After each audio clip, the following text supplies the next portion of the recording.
Bonjour, je suis heureuse de vous retrouver sur TV Land, votre web télévision locale. Au sommaire du journal de ce vendredi 7 mars, liste de Seignos, liste de casse-têtes, programme de Souston pour tous, un atelier de cornemuse un peu particulier, trophée du karting et pour finir, carnaval à Sobus. Hier, c'était la clôture des inscriptions pour les municipales. Les 331 communes landaises ont au moins une liste qui se présente. 20 listes ont à leur tête une femme. Quant au plus jeune des candidats, il est âgé de 18 ans. Ce sont en tout 7164 Landais qui ont décidé de se mettre au service de leur commune. Et nous continuerons jusqu'au 23 mars à vous faire découvrir le plus possible de listes. Aujourd'hui, nous commencerons par la liste menée par Lionel Camblan, Seignos, un nouvel élan. Cette liste opposée à l'équipe municipale en place s'est présentée fin février au Seignossais lors d'une réunion publique. Notre équipe a rencontré ce jeune candidat de 32 ans qui se lance pour la première fois dans la campagne des municipales.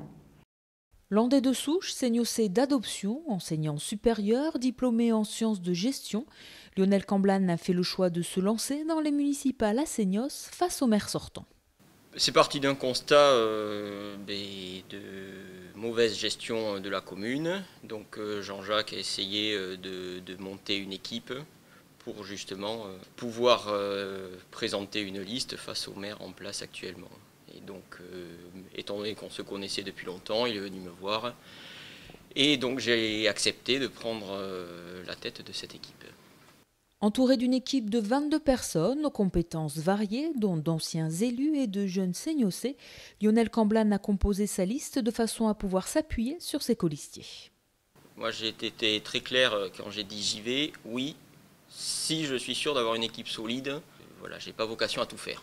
Une fois, avoir des personnes vraiment compétentes derrière moi, en gestion, point essentiel, parce que même si moi j'ai de bonnes compétences dans le domaine, je sais qu'il faut plusieurs personnes très compétentes en gestion dans une commune. Que ce soit dans le domaine, là où ici on est en bordure côtière, de la sécurité, tout ce qui est sécurité pour les saisons estivales, ce qui est gestion humaine, puisque une commune c'est quand même beaucoup de personnel qu'il faut savoir gérer. Donc dans l'équipe j'ai des gens qui ont été managers dans des grands groupes et qui sont habitués à gérer du personnel, des personnes qui ont des compétences en urbanisme. Voilà, c'était vraiment tout un tas de compétences qu'on a rassemblées pour monter cette équipe. Et parmi ses colistiers figure Charlotte de Hoyos, fille de Ladislas de Hoyos, ancien maire de Seignos, qui a fait le choix de s'engager pour sa commune. J'ai rencontré Lionel il y a quelques semaines. On a discuté de l'éventualité d'intégrer une équipe pour faire partie de cette liste. Alors au début, sa démarche m'a surprise parce que je me dis, bon, c'est quand même la liste opposée à la liste actuelle qui était la liste de mon père. Puis j'ai réfléchi, je me suis rapprochée de la liste actuelle et puis j'ai essayé de regarder un petit peu ce qui avait été fait récemment, ce que proposait Lionel, l'équipe qui a intégré aussi celle de Lionel. Du coup, voilà, je me suis sentie à ma place dans une équipe jeune, dynamique, avec des personnes qui ont envie de faire avancer les choses. Il y en a certains qui faisaient aussi partie de la liste de mon père, donc c'est pas non plus une liste contre une autre. Enfin, moi, je vois pas ça de cette façon-là.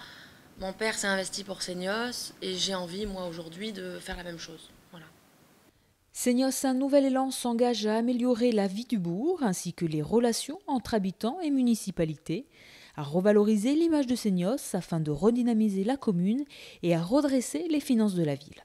Pour simplifier, il y aura deux grands axes. Tout d'abord, l'aspect gestion, c'est une nécessité absolue de remettre en ordre les finances municipales. On est quand même la commune la plus endettée du littoral. En 2012, on voit plus 32% de charges de fonctionnement de la commune. Bon, là, il y a quand même un vrai problème de gestion qu'il faut absolument résoudre rapidement, et commencer à réduire la dette. Après, il va y avoir la mise en place de projets. Donc il faut vraiment avoir une vision de long terme. Pour moi, le bon maire, c'est celui qui va avoir une vision à 15-20 ans, ce que va devenir sa commune. C'est sûr que du fait des contraintes financières, si on veut avoir de grands projets à une échéance de 2-3 ans, c'est sûr qu'on n'y arrivera jamais. Donc il faut vraiment avoir une vision très long terme. Après, c'est aussi valoriser l'ensemble des atouts de la station. Les atouts, c'est la forêt. Historiquement, Seignos était riche du fait de sa forêt. Ça va être le golfe, qui pour moi est sous-exploité aujourd'hui. C'est vraiment Seignos Océan, donc qui a besoin d'être profondément rénové pour justement avoir une vraie attractivité. Lionel Camblan et son équipe tiendront 2 réunions publiques pour exposer leur programme les 13 et 18 mars prochains. À Castets, c'est aussi un trentenaire, Philippe Mouel, qui prend la tête de la liste Castets Avenir. Il nous a reçus pour une interview. À la tête de Castets Avenir, Philippe Mouel et son équipe souhaiteraient reprendre le flambeau de Jean-Michel Béguerie.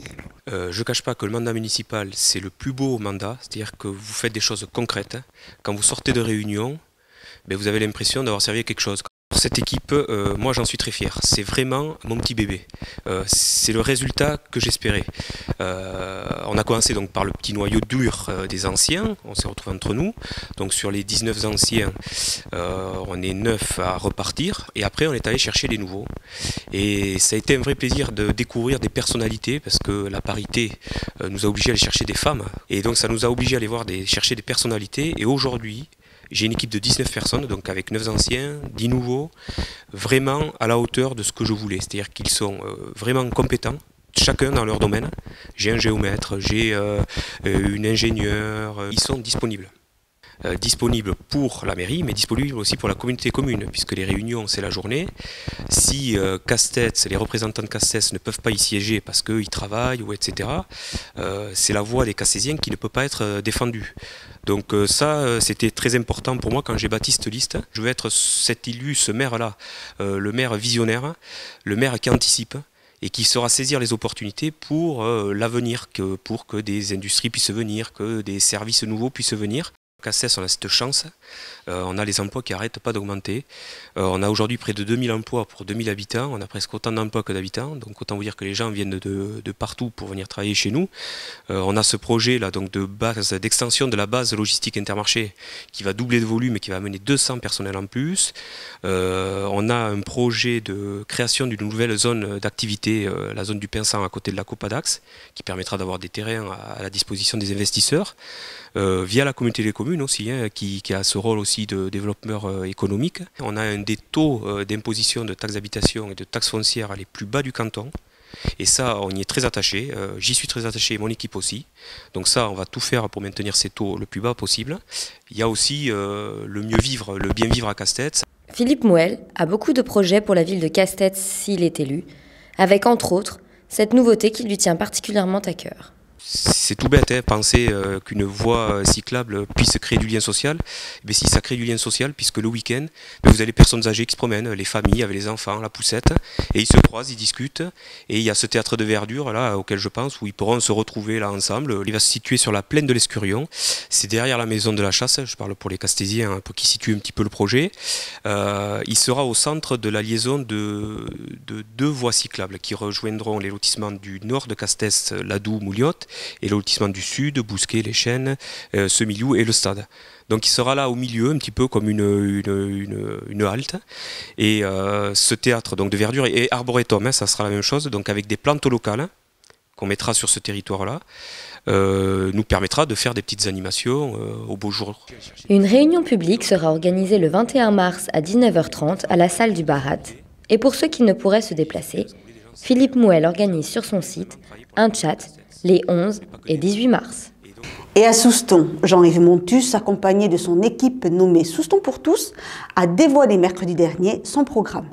Les 8 commissions ont tour à tour développé les projets qu'elles comptent mener à bien lors des 6 prochaines années. La partie la plus importante, c'est vraiment le partenariat avec les autres collectivités, c'est-à-dire la communauté de communes Max, le conseil général, et puis la région et l'État.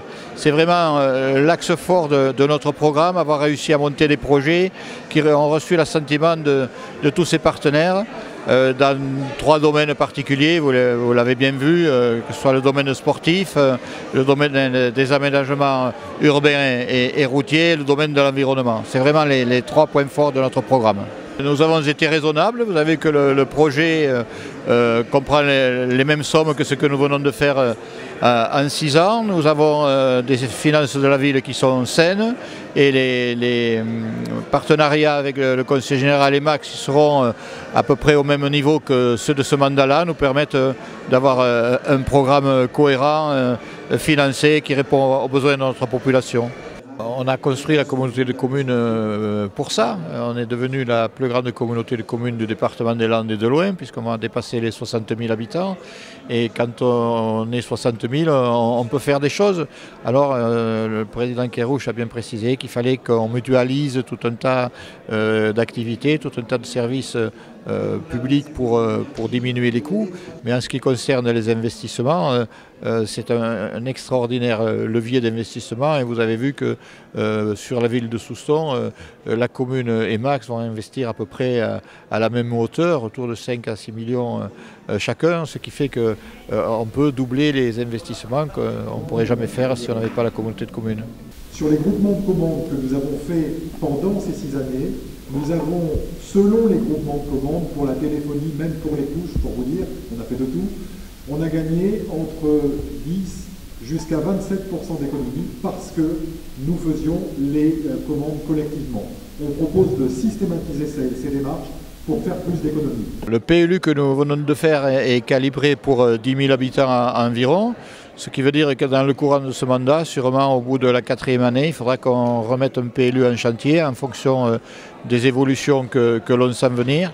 On voit beaucoup d'investisseurs qui veulent venir sur Souston, on voit beaucoup d'entreprises, qu'elles soient commerciales, de services, qui veulent venir s'implanter ici. Donc ça veut dire que notre territoire est attractif. Et puis si les projets que l'on voit autour se réalisent, que ce soit à Saint-Jour-de-Marenne, à Tos ou à Souston-Plage, notre ville sera au cœur géographique de tous ces projets-là. Et ce sera ici que se passeront les choses, donc on s'y prépare. Parmi les projets annoncés, l'espace associatif prend une réelle importance au cœur de la ville. Ça sera vraiment un lieu de vie, ça sera, je pense, un des plus beaux pôles associatifs de la région Aquitaine, avec tout ce qu'il faut dedans, avec des sièges pour les associations, des salles de réunion, des salles de convivialité, des locaux de rangement, des locaux de matériel, des parkings, des lieux où les gens peuvent vivre. C'est vraiment quelque chose qui nous tenait à cœur. Parce que ce qui fait l'attractivité de notre ville et tout le lien social qui va avec, c'est cette vie associative. Vous savez, on est presque 120 associations à Souston, ce qui fait qu'il y a presque 2000 personnes qui sont dans le monde associatif. C'est ça qui fait notre richesse et c'est ça que nous voulons aider. Mais c'est sans oublier les projets également pour Souston-Plage, avec entre autres la création d'une vague artificielle de surf. Ça va mener toute une activité liée au surf, avec des écoles de surf, avec un centre de formation, avec ensuite des bâtiments annexes, des équipements annexes, que ce soit un balnéo, que ce soit de l'hôtellerie, que ce soit un écoquartier, que ce soit encore d'autres choses, des équipements de plein air. Ça veut dire qu'à cet endroit-là, il y aura à peu près 1500 personnes qui vont s'installer et vivre. À Tos, ça sera à peu près 2000 à 2500 personnes. Voilà, tout ça, ça fait que nous, on sera au cœur de tout ça. Et pour tout ce qui est l'activité économique, les commerces, les services, c'est ici que ça va se développer. C'est de permettre à notre ville d'être équipée et de pouvoir recevoir les gens qui se présenteront dans les années qui viennent.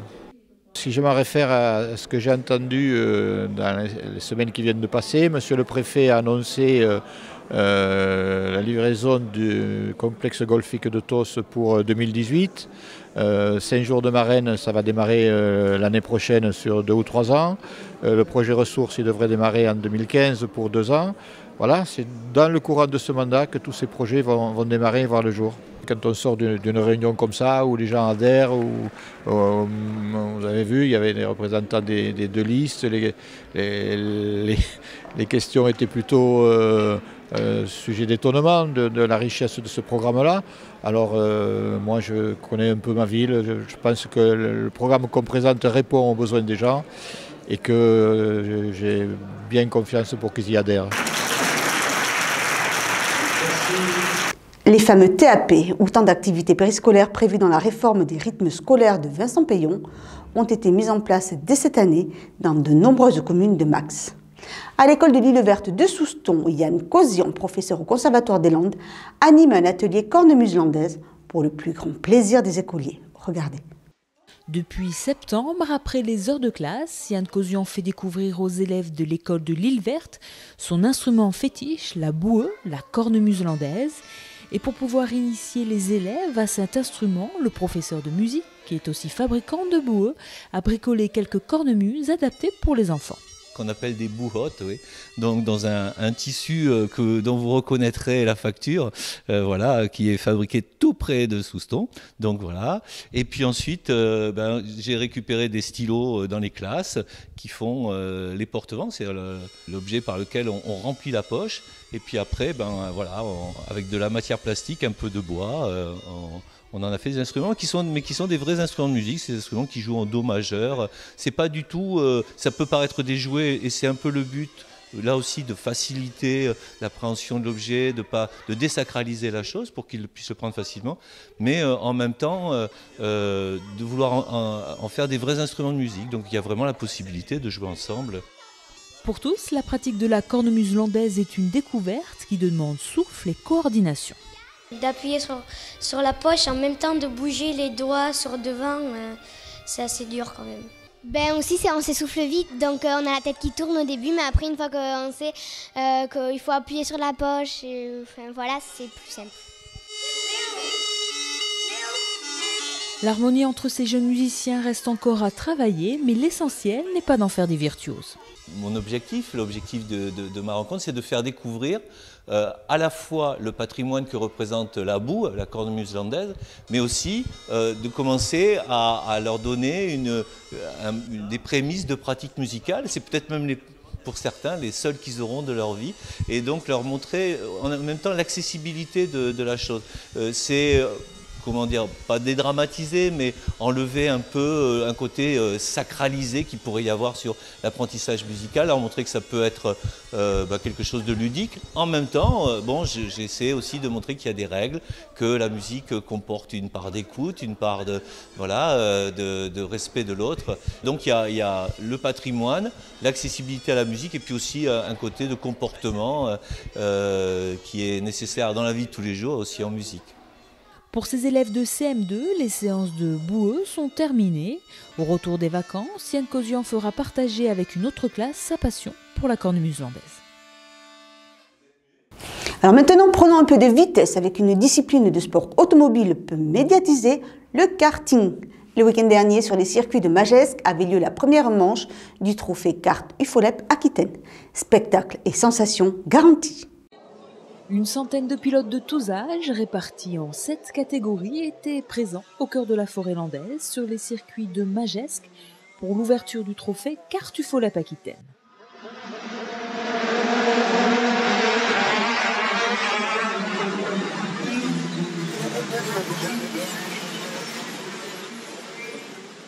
J'ai créé ça il y a 7 ans maintenant. C'est organisé sur les clubs de l'Aquitaine. C'est sous l'égide de l'UFOLEP, kart-piste, voilà. Et on fait en moyenne entre 9 et 10 courses par an organisées sur toute l'Aquitaine. Depuis 4 ans, les circuits de Magescq font partie de cette compétition. 2 rendez-vous y sont d'ailleurs organisés au cours de la saison. C'est un circuit donc international qui est homologué pour accueillir tout type de compétition. Donc il fait 1200 mètres sur 8,50 m de largeur de piste. Donc sur les karts les plus puissants, on arrive à atteindre des vitesses de l'ordre de 135-140 km/h. Et des parties techniques, oui, il y en a plusieurs. Ça mélange du technique, du rapide. C'est un circuit que les pilotes affectionnent particulièrement, oui.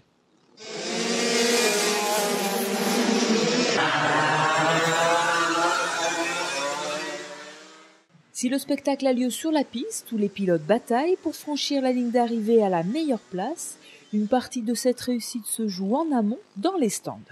C'est pour modifier tous les défauts du châssis, enfin pour essayer de gagner les secondes qui nous manquent pour aller devant, quoi. J'essaye de lui expliquer mon ressenti du karting, voir si il glisse pas, si j'arrive à bien rouler avec, si je me sens à l'aise. Et puis après, on essaie de corriger ça, quoi. Ça dépend. En fait, où je le regarde rouler, ou après à l'arrivée, on fait un petit débriefing. Il donne ses sensations. Moi, par rapport à ce que j'ai vu, on voit si ça colle. Et après, on peut modifier plein de paramètres au réglage châssis, au niveau de l'écartement des voies, de la pression des pneus. On peut modifier la chasse, le carrossage, la couronne, le rapport. Dans sa catégorie en X30, on a droit aux pneus pluie. Donc bon, là ce week-end, ils ont un petit peu servi. Et donc il y a plein de paramètres qui font qu'on peut gagner des petits dixièmes qui font la différence. Des dixièmes qui permettent aux pilotes de marquer des points en fonction de leur classement lors des pré-finales et des finales. Celui ayant obtenu le plus de points à l'issue de la saison est sacré champion d'Aquitaine UFOLEP, une compétition relevée par la présence de pilotes étrangers. La particularité de l'UFOLEP, c'est que ça nous permet d'accueillir aussi des pilotes étrangers. Donc on avait des pilotes espagnols, des teams espagnols qui participent aussi à l'extérieur au championnat d'Europe, championnat du monde également, donc avec un niveau qui est relativement élevé.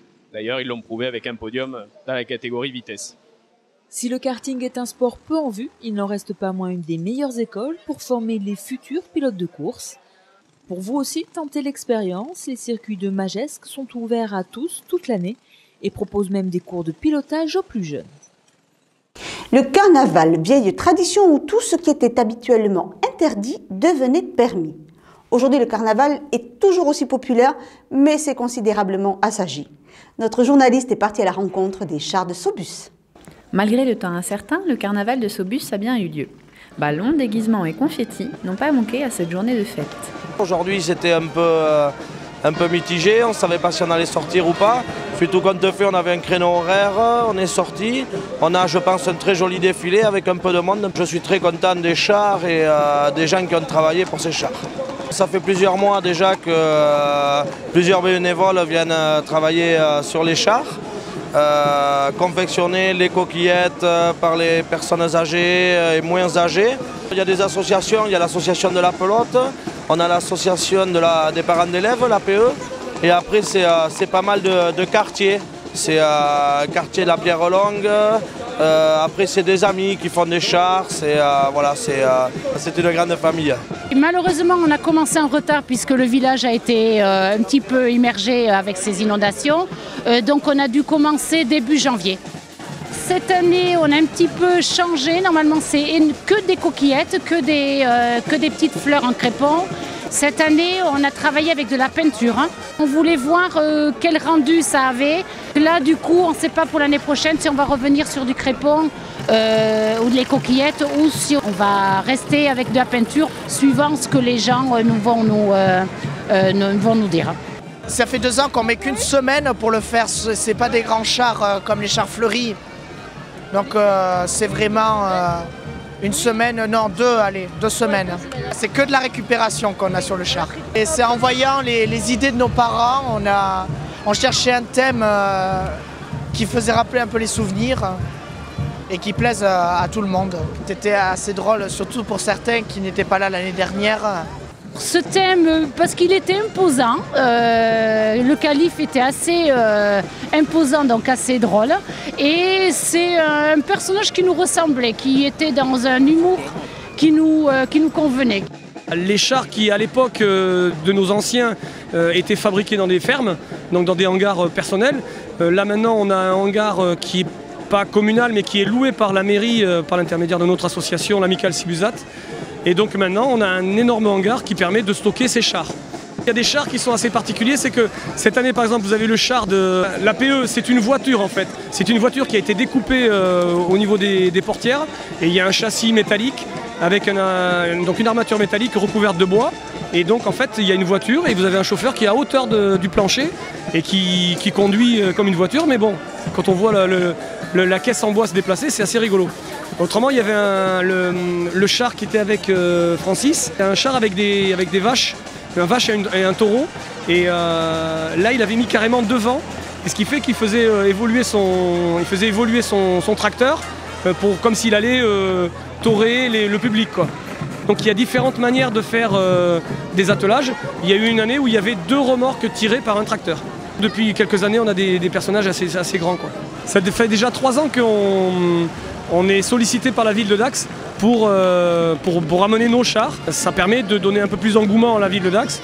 Et maintenant, Saubus a une bonne part de participation, quoi. Après le second tour du village, le cortège est rentré s'abriter pendant que la foule se réunissait sur la place du bourg où Son Pansar, attrapé cette année par Lucky Luke, allait être jugé. On condamne Son Pansar pour toute toutes les bêtises qu'il a fait de l'année. Et donc c'est un châtiment, on le jette du pont de la Dour, ici de Saubus, du pont de Génie de Jaubert. On ne veut plus de vous ici, monsieur Sambonsa. Alors, par décret, monsieur Sambonsa, vous êtes condamné à la peine capitale et serez jeté à la Dour.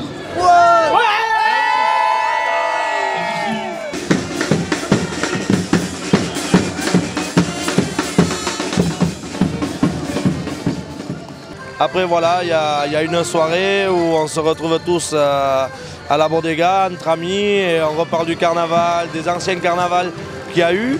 Et voilà, on passe une bonne soirée tous ensemble. Cette édition est maintenant terminée. Je vous retrouve mardi 11 mars pour un prochain journal de TV Land. Et vous souhaite en attendant de passer un très bon week-end, d'autant qu'il est prévu que le soleil soit au rendez-vous.